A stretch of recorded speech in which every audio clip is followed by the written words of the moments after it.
Hey everybody, it's Ed. I want to thank a lot of new Patreon supporters. David Jeffords, Katie Johnson, Taylor Wilson, Francie Dittmer, Kayla Vidmar, Christy Singh Robertson, Greg Spear, and Connor Coleman. All these folks signed up to support the podcast via Patreon. And if you want to learn more about that, you can go to mountainprairie.com/support. Thank you very much.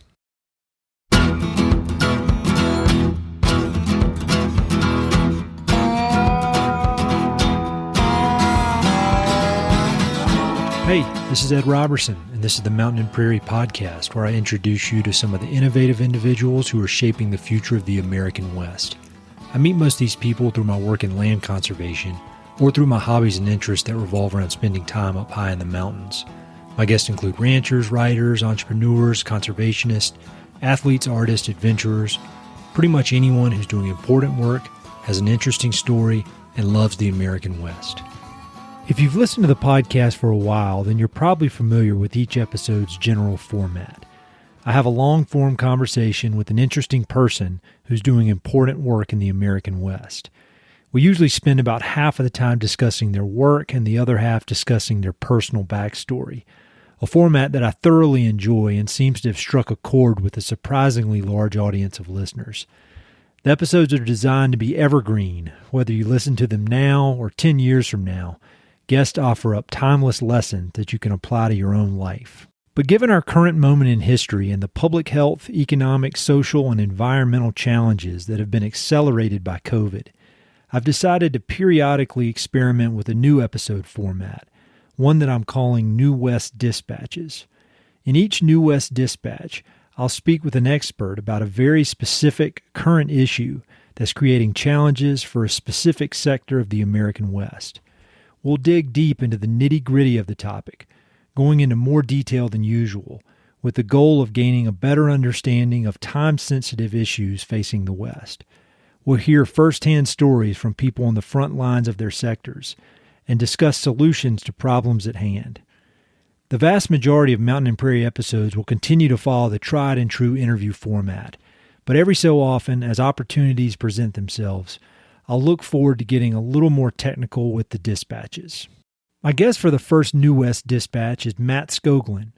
Matt is an attorney turned bison rancher who joined me on the podcast last year for a fun and wide-ranging conversation about his path to founding his business, North Bridger Bison. Matt's back on the podcast to discuss some of the specific COVID-related challenges facing his bison business, specifically the astounding shortage of meat processing facilities throughout the American West. As you may remember, when COVID hit in March, there were endless news stories about meat shortages and breakdowns in the supply chains linking producers and consumers.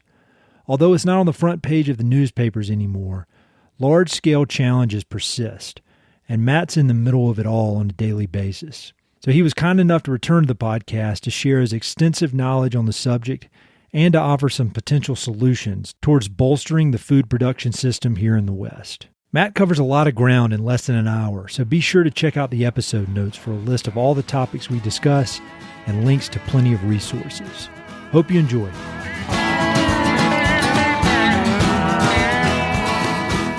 Matt Skoglund, you were on the podcast a while back, and we had a really great conversation about your ranch and everything you're doing there in Montana. And I encourage people to go back and listen to that episode. But if they want to just get straight into this one, can you just give us a bit of an overview of kind of who you are and what you're up to in the bison business? Sure. Well, first, thanks a bunch for having me back on. I'm psyched to be here. Love the podcast. Love what you do, Ed. And brevity is not my strong suit, but I will. I'll keep it simple. So, my name is Matt Skoglund, and my wife, kids, and I, a couple of years ago, we started North Bridger Bison here in Montana, outside Bozeman, and we raise bison for meat. And I guess one big difference from what we do compared to pretty much everyone else, with the exception of a few like Wild Idea Buffalo. We talked all about Dan O'Brien, my hero, last time. But we we raise bison on our ranch, and then when we sell bison, I go out and field harvest that bison. I kill that bison on the ranch in the pasture where the herd is. We don't move them anywhere. So we're all about absolutely no stress for the animals from a humane, ethical standpoint. And then also it translates into just amazing meat. There's no stress in that meat. So, and then we're very, very focused on conservation, and we're actually in the process of putting the entire ranch under a conservation easement with the Gallatin Valley Land Trust. Oh, nice. And as we talked about last time, I come from, I guess, a non-traditional background, and had a short stint as a lawyer, and then spent a decade doing environmental policy advocacy work at NRDC. So conservation is near and dear to my heart. And, but yeah, we believe very strongly in what we're doing and what we're building with North Bridger bison, and then more broadly, in regenerative agriculture, and what, all the good that can come from changing the way we farm and ranch, and, working with nature as opposed to against it, and all that good stuff that I could go on and on about, and probably already went too long. So I'll stop right there. No, that's great. I mean, I think that's a perfect summary. And again, I really encourage people to go and listen to that episode, because it's really inspiring and it's informative. And I got so much great feedback on that episode. So not because of anything I did, because of you. But when you look on your website and you hear overview like that, and you see social media, it seems like just this kind of like you're living the dream. And, in some ways you are, because you're building this thing from the ground up, but it's not easy. I mean, nobody gets in ranching because they think it's a easy business. And so, you've made some great headway. You've really done well. And when we talked last, everything was on the upswing. In a lot of ways it still is. But since we talked, the world has turned upside down in a lot of different ways. And one of the things that I've heard about a lot, kind of from a surface level, is about the kind of bottlenecks, and bottlenecks probably is the best way to put it, or the most generous way to put it. And you could probably say a lot of worse words in the meat processing business. And so I was wondering, and you and I have talked offline, talked on the phone, and I know that there's some huge challenges you guys are facing, like anybody that is growing meat is facing. And so I wanted to dig into that just for the sake of the listeners, because I think everybody has heard that, but they may not know the details and know it from firsthand from a rancher. So can you just kind of give us an overview of what has happened in your business starting in about mid-March, when everything turned upside down? Yeah, no. So that's a great introduction to this, and a great setup. And I think that, your listeners in particular will be really interested in this stuff, because the world of meat processing, like anything, I guess, in life, it does not exist in a vacuum. Mm-hmm. There are so many things that meat processing touches and impacts, and effects are felt by the lack of meat processing capacity right now. But basically, I guess we could, the very quick, and then let's dig in, is that, so COVID happened, or excuse me, is happening. But COVID arrived in March, and since then there has been a huge shortage of meat processing capacity at small local processors. And, it's a kind of a long winding story of how we got here, but staying, I will do my best to stay at 50,000 feet. Yeah. But, let's just say 50 years ago, there were thousands of, small meat processors all over the country. And, over time, there was, like many industries, incredible consolidation. And now you've got over 80% of beef in the United States controlled by 4 big companies. Mm-hmm. And along the way, thousands and thousands of these small processors went out of business, And the meat, big meat got bigger and bigger and bigger, and the way that these big meat packers like Smithfield, JBS, Tyson, and others, these are I'm sure you've seen footage of some of these places in a documentary or something, but these are like massive assembly line, huge factories. Sure. And at the same time, they've got, armies of lobbyists in DC to make sure that the U.S. Department of Agriculture rules and regulations are written in such a way that it benefits them. And, I'm always reminded of a joke I saw at the beginning of COVID. It said that if oil prices got any lower, Exxon was going to have to fire some of its congressmen. And I think the exact same could be said for, these big meat companies. And so anyways, so COVID happens, and these giant, meat packing factories, you're talking like numerous animals per minute, really brutal labor practices, lots of people, packed in tight, making, a single cut at a time. And so when COVID happened, there were some really, really bad outbreaks at some of these really big packing plants where, many people, infected, dozens and dozens of people died, like really, really bad stuff. Yep. And so some of these big packers some of these big plants had to shut down, and it was crazy. Like all of a sudden the meatpacking industry was on the cover of the New York Times and on CNN at night. Mm-hmm. There was the Smithfield plant in Sioux Falls, South Dakota. And so this big spotlight got shined on this industry, and people were like, wow, like I didn't know that that's where, hamburgers and chicken came from, and that the, working conditions were so brutal and the conditions for the animals were brutal.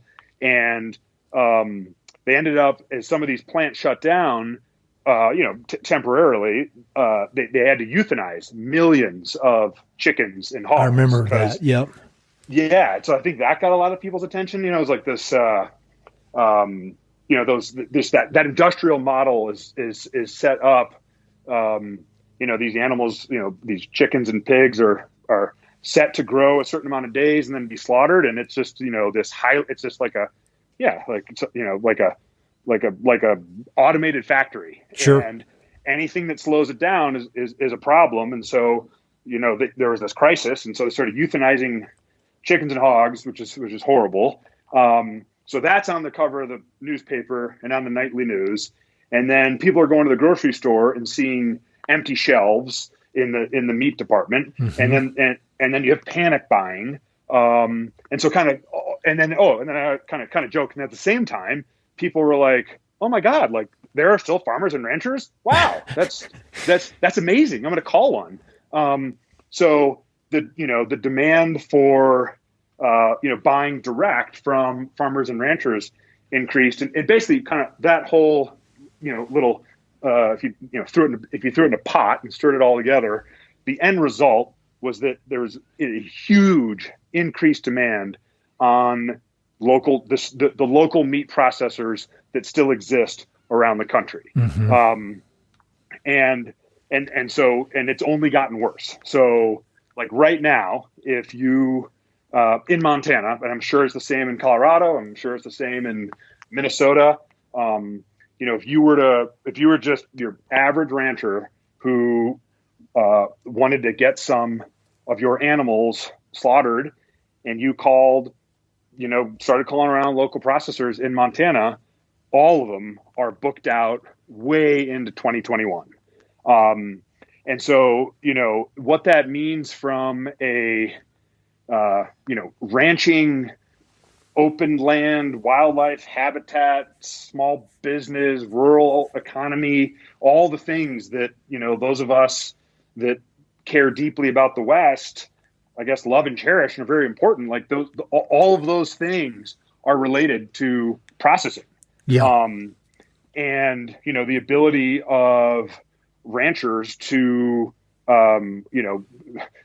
make money, be successful, and then this whole, like we were talking about at the beginning of the podcast, this movement, and it very much is in the regenerative agriculture. So more folks changing the way that they ranch and farm, to work, I guess, in a more environmentally friendly way. And then also, for many folks, doing it in a way that will hopefully, make their ranch more profitable, or make it profitable so that ranch can stay a ranch and not be sold or developed or what have you. That right now, if someone were to want to change and say, hey, we typically sell, we're a cow calf producer, and in the fall we ship our calves to the feedlots in the Midwest. But there's this huge demand for local meat now, and so I'd like to hold back some of my animals and sell them locally as local Montana or Colorado grass-fed beef. There's no option for that person, that rancher, to do that right now, because there's absolutely no processing availability. All right, I got one quick question on that. Yeah. So are the big processors, are they at reduced capacity, and because they're at reduced capacity, these smaller ones are being overwhelmed with kind of the overflow that can't go through the big ones?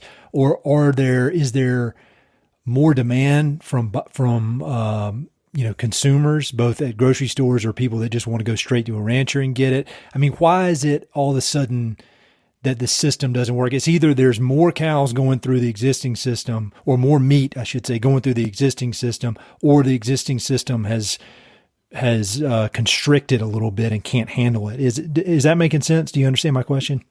Yeah. No, great question. It's a few things. It's so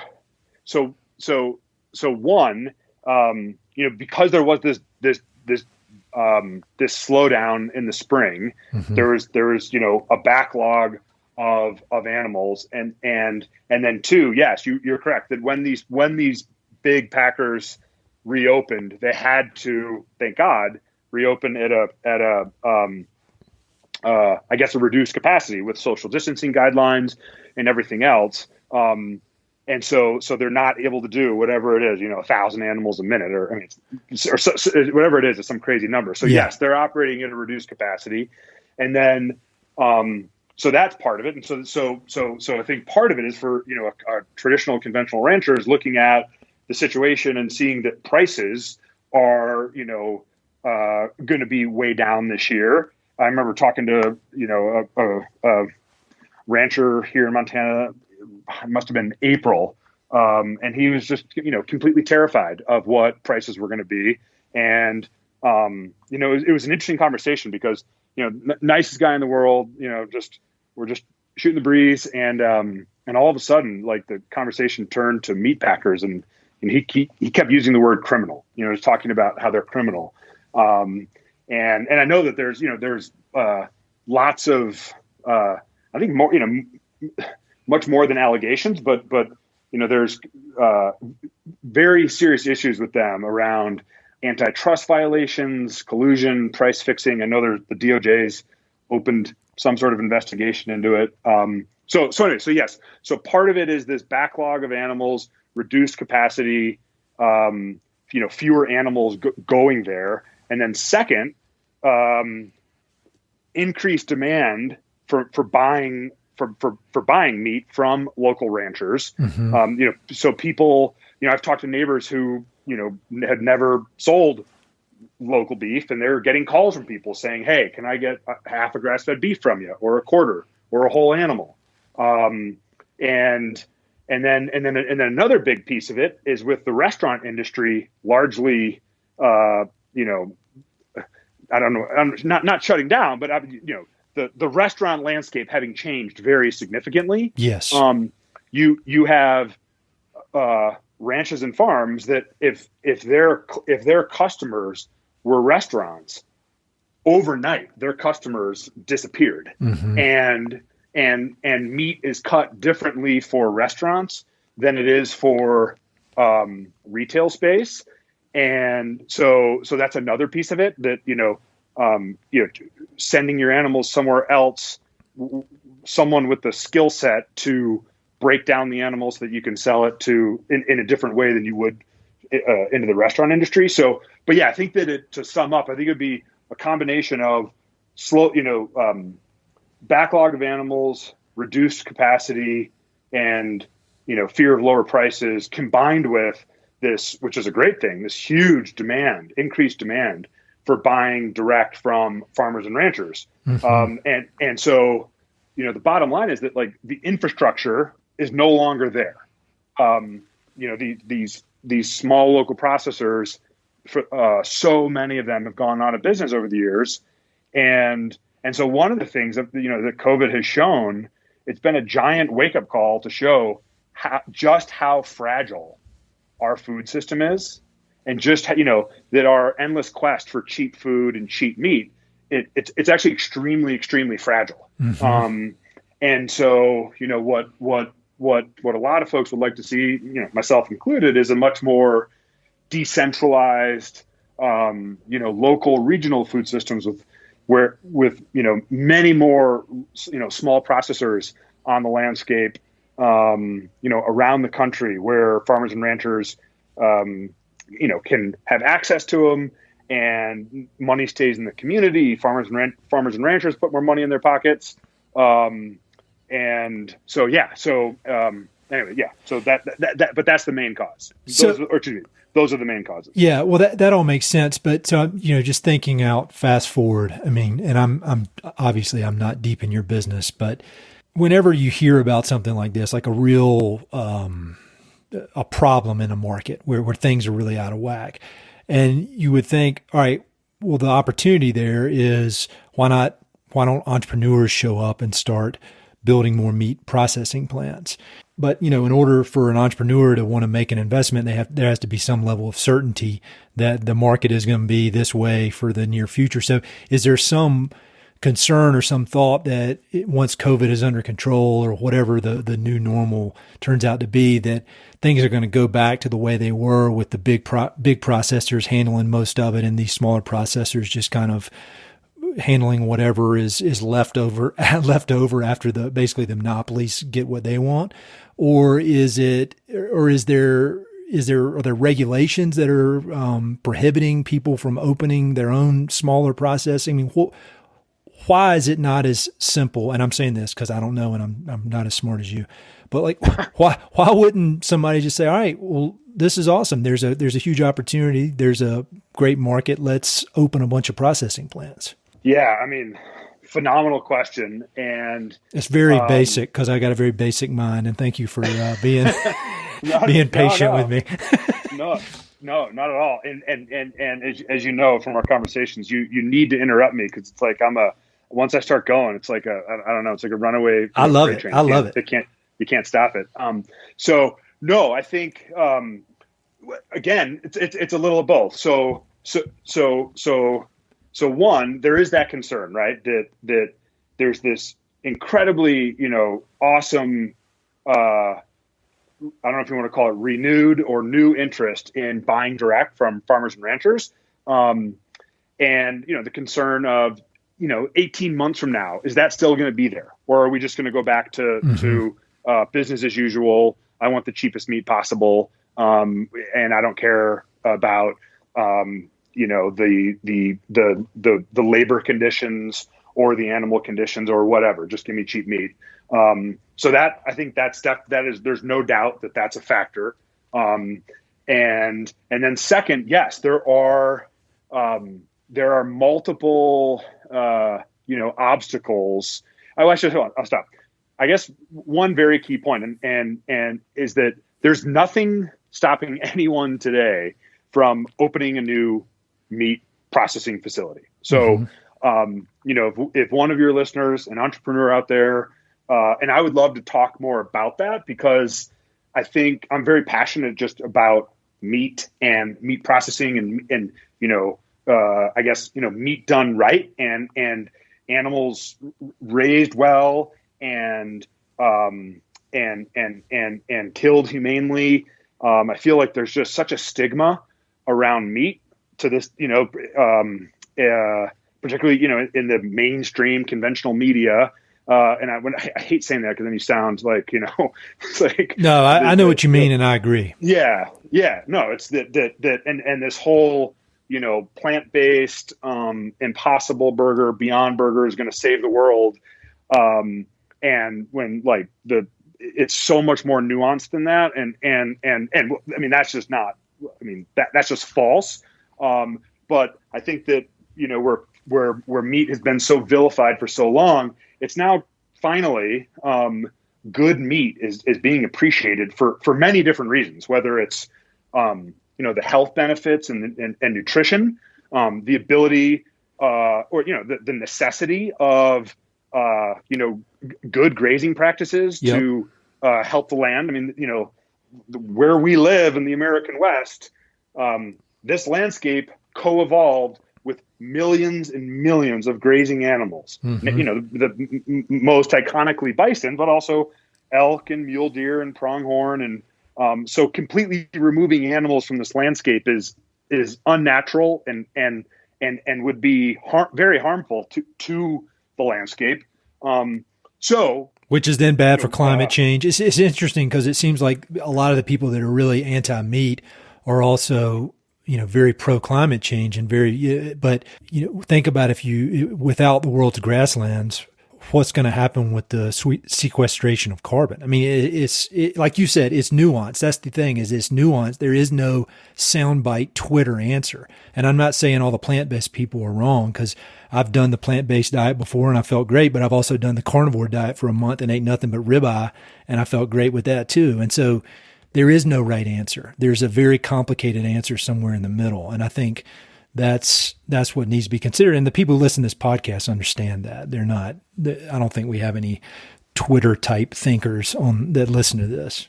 And if they do, we just lost them, which is great. Yeah, no, I mean, but those are like, like super important issues that are totally tied into all of this. And, I used to work for an environmental organization, a big environmental advocacy group. And, when I see messaging that says things like, eat less meat for the environment, just, there's your Twitter statement. Mm-hmm. That literally is saying, don't eat our bison meat. Our bison meat's bad. Meatless Monday. You're throwing the baby out with the bathwater. You're saying all meat is bad, when the science is now showing that, there's the health benefits and the nutrition benefits, but there's also, huge climate benefits, not to mention biodiversity, all these different things. And so we actually, earlier this year, we in thinking about, where your, and I promise I've got a bright light bulb in the back of my head that says, come back around to Ed's question. So we'll get there. It's there. But we got a detour real quick. So, this idea that, plant-based foods, et cetera, are this magical cure to our, the problems ailing our planet. It's very appealing, right? It's wonderful marketing and messaging. Eat this veggie burger and nothing was killed, nothing was harmed, and you're saving the environment in the process. But unfortunately, that's just not true. It's largely just that it's bullshit. And so, for me, being out on our ranch where we're building topsoil, we're sucking carbon out of the atmosphere and putting it in the ground, we're providing all sorts of wildlife habitat for songbirds, nesting waterfowl, and then endless habitat for bees and butterflies. Mm-hmm. While at the same time, our bees and butterflies, our pollinators, are in a crisis. Our monarch butterflies are severely threatened. Bees are dying in crazy numbers, and the cause of this, the driving factor, is bad farming practices. The massive corn, soy, wheat complex that is the foundation for all of these different plant-based foods that are sold as miracle cures. Mm-hmm. And so frankly, it started to like piss me off, because I'm like, I would see this messaging that on one hand is saying, eat less meat, eat plant-based to save the climate or to save the planet and help the climate. And at the same time saying, we got to save our bees and save our butterflies. And I'm like, holy shit. Like, what do you, when you say eat plant-based and meatless Monday, like most people are not going into their backyard and hand picking a carrot. They're going down to the grocery store and buying a veggie burger that's made from this, I call them pollinator killing plant-based chemical orgies. And because if you look at the ingredients, that's what they are. Yeah. But they're sold as like, this is going to save the world, and you're going to run a sub 440 and blah, blah, blah, blah. And anyway, so the same thing. So these bad farming practices that are what create these foods, these plant-based foods, are exactly what's poisoning our rivers, creating, expanding the dead zone in the Gulf of Mexico that's already the size of Rhode Island. That every year more and more topsoil is lost. Many people say you can't call it farming; you need to call it mining. We're mining the topsoil, and then through spraying everything with herbicides, you're killing all this habitat and for butterflies and bees, as well as killing all sorts of other stuff. And I always say, like, if you eating that vegan burger, if you don't think that you've killed things along the way, I have an oceanfront condo in Omaha, Nebraska that you just gotta check out because you're gonna love it.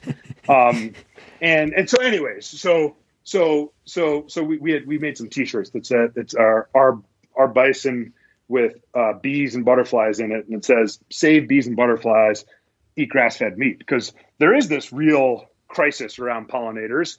But it just goes. I guess I go into the weeds there to show the nuance that. How nuanced, food and eating is. And that's, just saying meatless Monday, eat less meat, eat plant-based.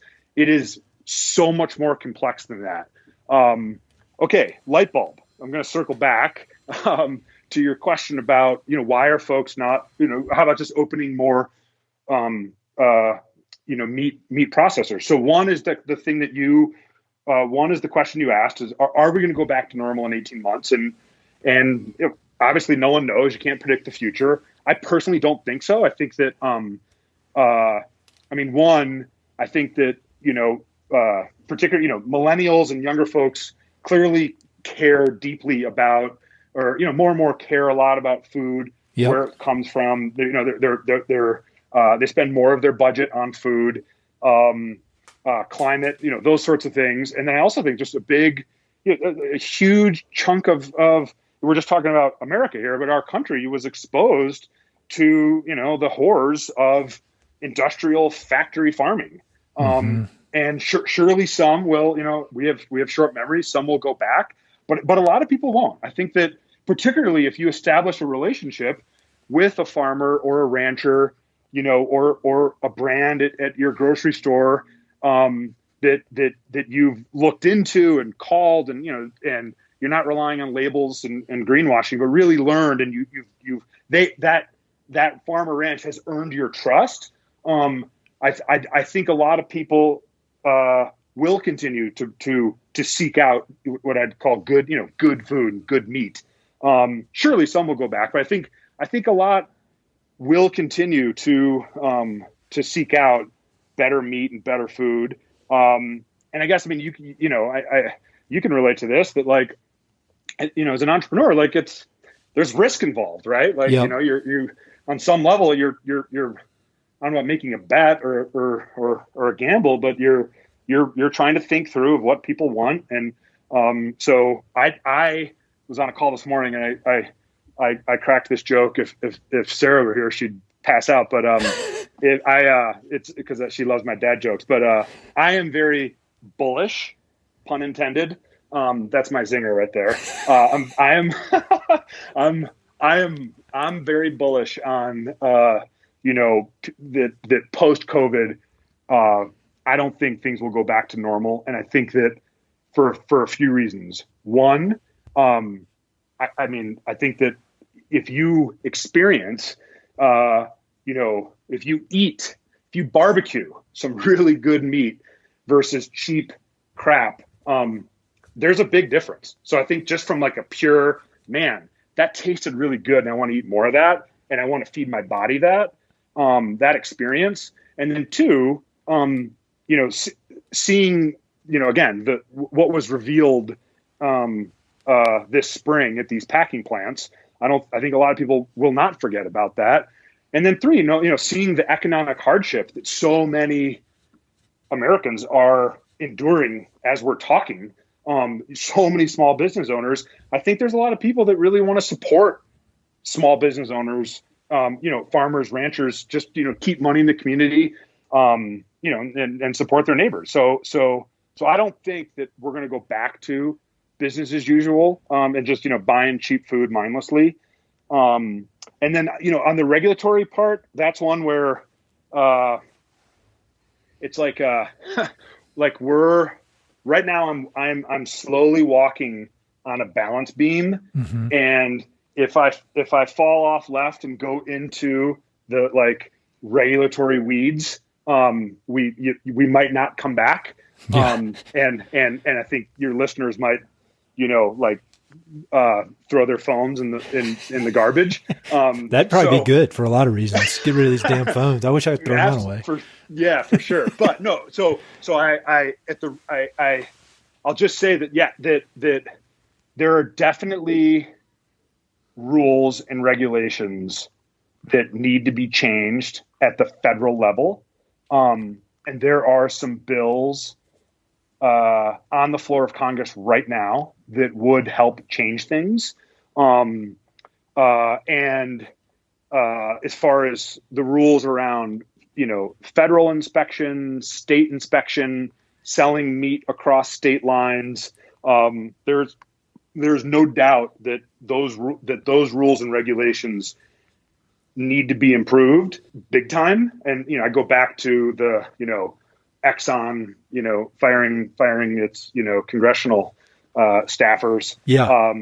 The big meat has a vested interest to keep things exactly as they are. There's a really great organization called the Niche Meat Processor Assistance Network, and they've got a bunch of great information on their website. But it's the type of thing, if you want to get into the weeds on it, you can Google and learn about the Prime Act and federal inspection and state inspection. But the short answer, yes, the rules and regs need to be streamlined and revised in a way to make it easier for small processors to sell their for ranchers and small processors to sell meat into more channels, sell across state lines. And it's a federal issue. Like here in Montana, our state Department of Livestock and state Department of Agriculture have been awesome. And it largely falls in the Department of Livestock camp. And the head of the Department of Livestock, the state vet, like they've been great, but it ultimately is a DC issue. And the big packers and the states where those big packers are, hold that power. But I think that, just going back to, someone opening a meat processing facility, like here in Montana, that's happening. People are opening new facilities, and Governor Bullock, our governor here, so of some of the COVID relief funding that went out to the states, he said he was going to set aside $2 million in grants to increase meat processing and capacity in Montana. Obviously, we're a big agriculture state. Yeah. Ranching is a huge industry. We got more cows than people. And the grant applications that came in were like overwhelming. Like, just many, many, many more millions of dollars were asked for. And so through 2 more rounds, he ultimately made available almost $12 million in grants to expand the processing infrastructure in the state of Montana, which is awesome. It'll take a little while for that to kick in, because coolers need to be built and freezers need to be built. But from all the calls I've been on and everything I've learned, one of the I guess a huge bottleneck in the bottleneck, if you're with me, is labor. So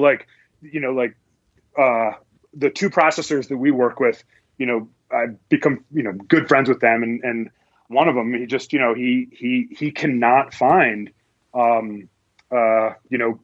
he's just having a very hard time finding, good employees, to, increase his, the amount of meat that they process. And, so the labor issue is a big one. I know I don't know what it's like around the country, but in Montana, there's it goes way beyond meat processing. That is the issue in what I do in farming. Okay. Like that is, and when they shut down the borders initially, during COVID, like it was just before planting started with some of these farms, and they were freaking out, like people were having to redo their whole crop mix because they couldn't do labor intensive crops. Now it's basically, they've worked it out, but of everything I deal with and talking with farmers and ranchers in southeastern Colorado, it's all about labor.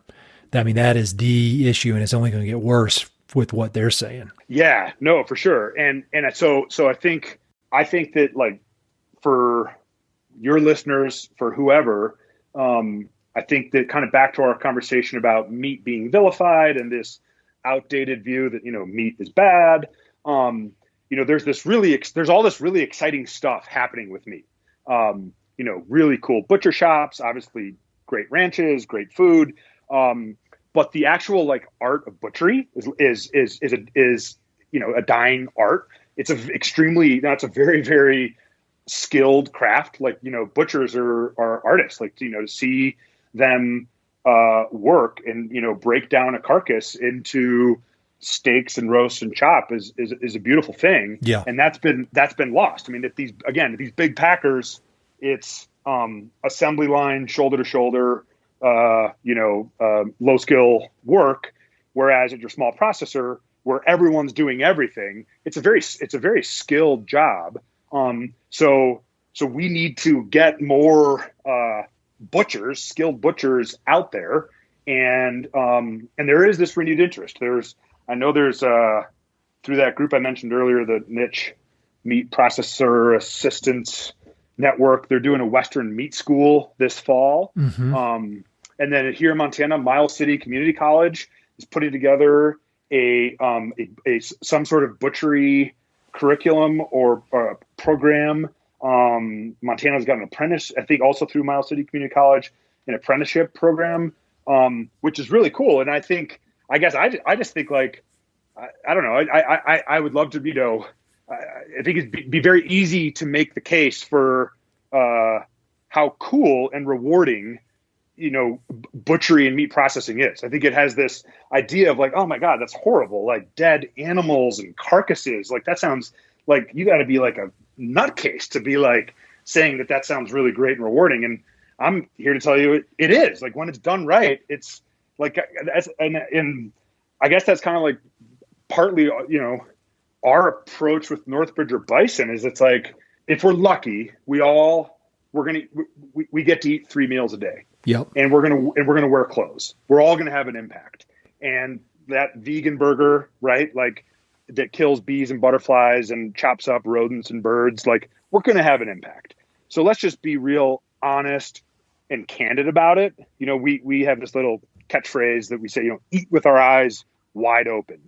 And so instead of hiding it and pretending you can eat, a veggie burger made of unicorn dust, the reality is it all has an impact. So let's be as thoughtful and intentional with that impact as we can and do it in a good way. Cause God knows the earth needs it right now. And then celebrate it, we post pictures of a bison that I just killed, and that, and then when it's been skinned at the processor, because it's a beautiful thing. And I just think, so yeah, I think that, and the butchers I've met, the men and women, they're so highly skilled. And I think that I just, again, through my small, weird little, lens through over the last couple of years, like more and more people are really interested in this stuff and are aware of, the benefits of good meat on, again, for the planet and for themselves, and the crazy things you can do with it from a culinary standpoint.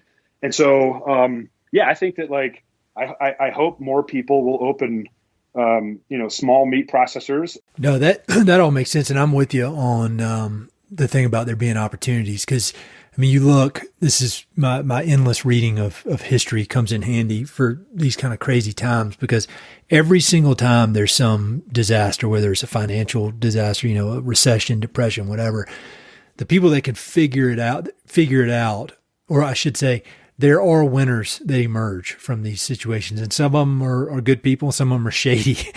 Some really shady corporations have come out of disasters, but also real success stories.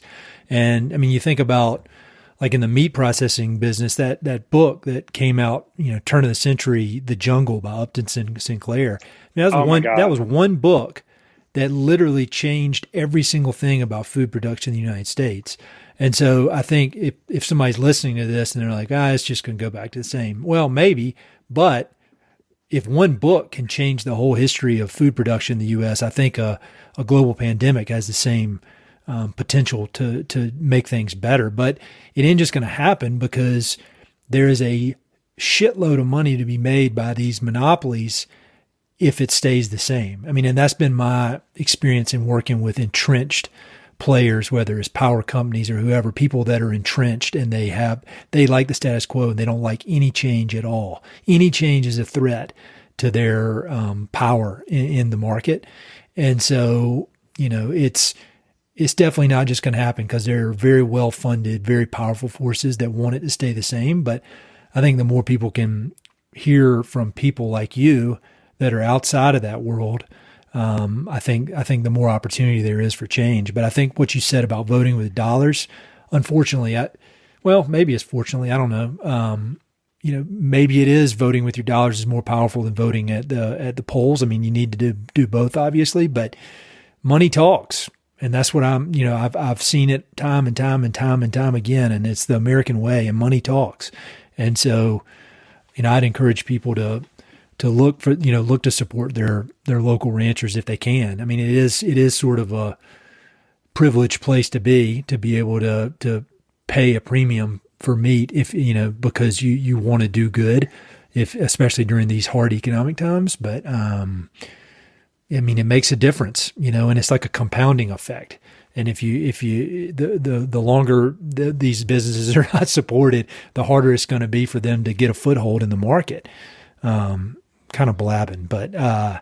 I mean, I'm well, again, as you've been saying to me, I'm with you 100%. I'm nodding along with everything you're saying in total agreement. And I think that the question of cheap food is a hugely important question. And the reality is right now, yes, you can go to give the classic example. You can go to Walmart and get ground beef that, for a few dollars a pound or something. But the reality is, while that company can sell ground beef for a few dollars a pound,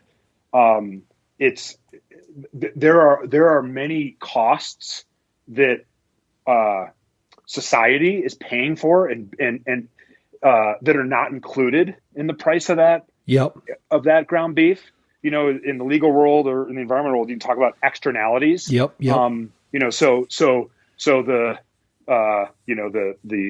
climate impacts, the labor, bad labor practices, fertilizer going into the Mississippi, pesticides, herbicides, the loss of pollinators.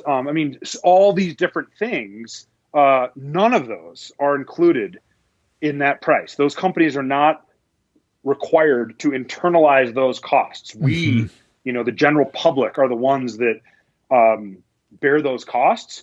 And, we've been doing this for decades, and it is like black and white, crystal clear that we cannot continue operating business as usual. Like we are in a car headed toward a cliff, and it is, an existential issue. And I don't think in any way, shape, or form that's being dramatic here.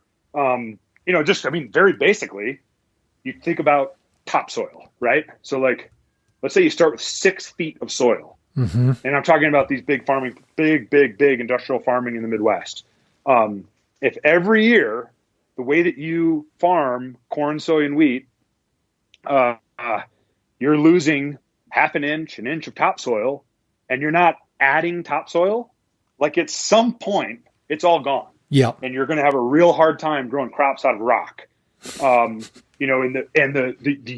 was a UN estimate that I know that gets thrown around a lot, that they guess that we have 60 harvests left, or 60 years left, if we continue farming exactly the way we're farming. And it's farming, and it's obviously a lot of that corn is grown as feed corn for the animal feedlots. It's not going to change overnight. You and I both know that. But the reality is, and both of us have 2 young kids, it's got to change. It's going to change. It just has to. And so we have an opportunity to change now, and hopefully do it in a more graceful way, or it's going to change in a really bad way. But exactly, I think that's a great point. It's going to change. We can't continue doing it like we're doing it and expect, in 70 years for things to I guess, I don't know, that's a riff off of cheap food, because that comes up a lot. But I just think it's always important to point out that, yes, the dollar price is cheap, but it ultimately is not cheap. So maybe for the last question, last thought, actionable. I like actionable things. Love it. So it's kind of 2-part. What is one book that people can go and read to either learn more about the meat business or feel good, just a feel good book? I'm thinking about Dan O'Brien's books. I mean, you can learn and you feel good about it. Or it could be more technical. And then can you give just kind of what is the one thing somebody could do? If they want to be on the right side of this thing, and it could be as simple as just, buying from your local rancher. So give me book I should read, and then an action I can take to be on the right side of this. Again, I'll say Dan O'Brien's Buffalo for the Broken Heart is just it's such a great read. It's such a great book. And it's also, it doesn't directly address all these things we're talking about, but definitely feel good from someone that, looked at a problem and came at it with innovative thinking and lots of ups and downs, and has built an amazing ranch and company out of it. And then second, I would throw this is always dangerous, but a book out there that I haven't read, but it's on my list, and I keep hearing really great things about it. And it's called Nourishment by Fred Provenza. Okay. And it's about animals and health and grazing and human health. But I just keep hearing amazing things about it. And I'm dying to read it. And then I think as far as, something that folks can do to be on the right side of this, I would say, one, seek out, your local farmers and ranchers and buy directly from them. And I would say, call them, ask them questions. If they're not willing to answer your questions, that's a huge red flag. But, just find a farm or ranch that speaks to you and that you can develop trust in and that you're happy with. That's huge. And then also I think, for anyone out there, I was going to say young folks, but I think anyone, go to butchery school. Truly, like go to butchery school. Like, I just think the opportunities there, and how, I just think from a really interesting, rewarding, important industry that is connected to so many things. I think that, somehow, going to butchery school or something like that, opening a meat processing facility is a pretty big leap. It's not like you just wake up like, I'll just open a meat processor tomorrow. But I think, butchery school anyways, those are a couple things I would love to make the case for. Yeah, and if people want to hear about somebody that's gone down that path, I had a really great episode in the past with Kate Kavanaugh, who is a butcher out of Denver, and she's now East Coast, but they're still operating their butcher shop, and she is super inspiring. And her husband, or her partner, was a carpenter, a very skilled, highly skilled carpenter, and basically just put all those systems in reverse. Instead of putting stuff together, started taking them apart and approached the, processing animals with the same care that he approached carpentry. So I loved that podcast episode and the New York Times article on her. And I think that's a phenomenal example. And I just think I think that it's like hard to articulate, but all the stuff we're talking about with meat, regenerative agriculture, ranching, open space, food, entrepreneurship, small business, all these things, I feel so strongly that there's something there that's not being fully tapped into, not even close. It's happening a little bit here and there, but I can see it very clearly. And I think that, I think folks should, I would love to see I think that there's just incredible opportunity for people to do some cool stuff and important stuff in that world. And, at the end of the day, back to vision without execution is hallucination, done in a way that will be successful, right? Starting a business that will be successful. And I just think there's so much there, and it only will be more going forward. So, yeah. Well, man, keep up the great work. I appreciate the education on this, because like I said, I'd been hearing bits and pieces, but just had not dug into it. And so I greatly appreciate you taking the time to share it. I appreciate what y'all are doing up there.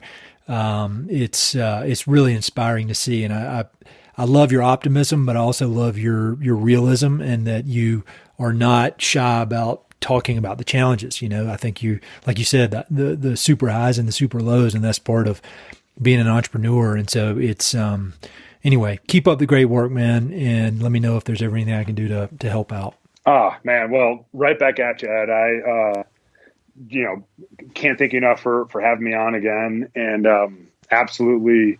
Yeah. Love the podcast, all the stuff you're doing. The Wednesday good news email, can't wait to see what you have next in your literally, endless, boundless, unlimited energy. I look forward to the next Ed project, and they're always good. So I'm not no bullshit. It's legit. So thank you. And always great to chat. Hey, it's Ed again. Thanks so much for listening to the podcast, and thanks for listening to that particular episode. I hope you enjoyed it. Before you go, I've got 3 quick things. Number 1, if you like the podcast, please do me a huge favor. Either pass it along to a friend who may be interested, share it on your social media, or go to iTunes and give it a 5-star review. All those things would mean a lot to me, and they would really help to spread the word about the podcast. Number 2, if you've listened to many of these episodes, you know that I love reading and I love talking about books. Every other month, I send out a quick email with a few books that I've recently read and highly recommend. The subjects are varied, but they're pretty much all nonfiction with an emphasis on history, biographies, adventure narratives, and topics related to the American West. There are no sales pitches for ranches, no spam, no other kind of nonsense, just books. So if you'd like to sign up for the list, head to Mountain Prairie/reading, or just go to Mountain Prairie and there's a massive tab at the top that says book recommendations. Click on it There are a ton of good books that I've read. Some of the old email lists are on there. You can go crazy. There are a lot of books. And finally, if you know anyone I should interview for the podcast, please don't hesitate to reach out and let me know. All my contact info is at mountainprairie.com, and I'm on all the social media stuff, Facebook, Twitter, Instagram, blah, blah, blah. So feel free to reach out. I'd love to have some recommendations and suggestions of interesting people I should meet. All right, that's it. Thanks for listening. Talk to you soon.